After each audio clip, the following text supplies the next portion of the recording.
Alright, to start the story, I'm 38, right?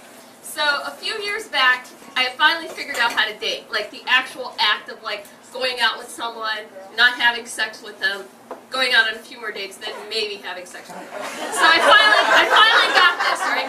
So I met this guy, fell in love, we dated for a long time, and he got this job way up in New York City, stockbroker, hellish job. And relationship fell apart. We broke up, cry, swore off sex for 6 months.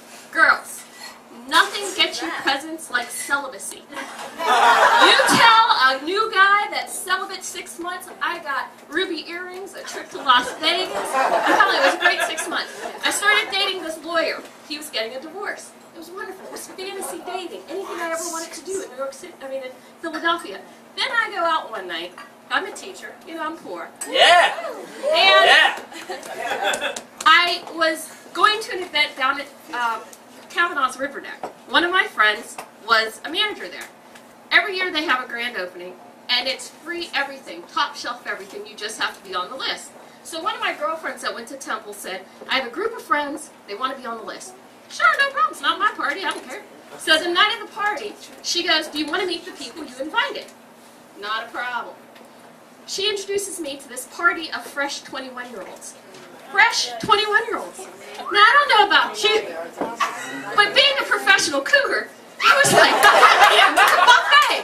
So I meet one, and he's a big guy. I like him big. Buddha belly, beautiful, blue eyes, blonde hair, gorgeous. And I think I'm going to one-night stand him. I am going to one-night stand him and rock his boat. Turns out, it was his birthday. His birthday was Wednesday, it's that Friday, right? So I'm like, oh, it's on. Well, mid me seducing him, he's just looking at me with his big blue eyes. I'm talking away, telling him all these crazy stories. We're having a good time. His friends go, we're going to Delilah's. Let's go, let's go. Now, I don't know about you men, but a chubby black woman and the chicks at Delilah's. So he left, right? So I'm like, I'm never going to see this guy again, but it was fun playing around. I'm driving people home. My cell phone rings. It's dude. I'm like, second chance, I'm honest. So, now it's 3:30 in the morning, and I'm dropping people off right here on South Street where the Kentucky Fried Chicken used to be. And I'm in my car, and I live in southwest Philly at this point, 5 minutes from the airport. This kid is going, well, if tonight's not good for you, maybe we can get together later in the week. And I'm thinking, oh, he's so fresh, he doesn't even know how to do one-night stand, this could be great. So, I go, turn my car around, and for those of you that know Philadelphia, meet this 21-year-old getting out of his mother's van because they were moving his stuff from the dorms to his apartment. At the CVS on Broad and Girard. At 3:30 in the morning. Okay, how shady is that? So I pick this kid up.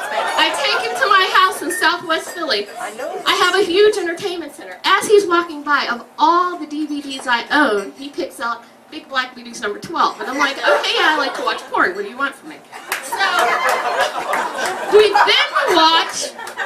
then watch Adult Swim on Comic View for like another 30 minutes. And I'm like, all right, I'm going to bed. And I say to him, just to give him an out, because I realize he's new to this, if you changed your mind, there's the guest room, feel free. Again, I'm still thinking like, fresh 21-year-old, this Tori King show, it's on, it is on. So we go in the bedroom. He then proceeds to kiss me, one of the most passionate, deepest kisses I've ever had. And it occurs to me, like, I might have just taken home a rapist. This might be more than I planned on. So, it might not be about me anymore. So we then proceed to have that sex that only a 21-year-old can give you. Which I later, after talking to him, he tells me, like, he's like, I might not get another chance. I gotta pull out all my stuff. I gotta go. I'm doing it. Yes, it's on. All night long, right? All night long. I take him home the next day. Yes, ladies, I had to drive my date home. Drop him off at his new apartment. Don't hear from him for a week. I'm like, oh my God, I got played by a 21-year-old. I'm sitting there talking to my friends. Exactly 1 week later, what's that rule, that old rule? He calls me. 5 years later, 5 years of one-night stands later, we've been living together for 4 years.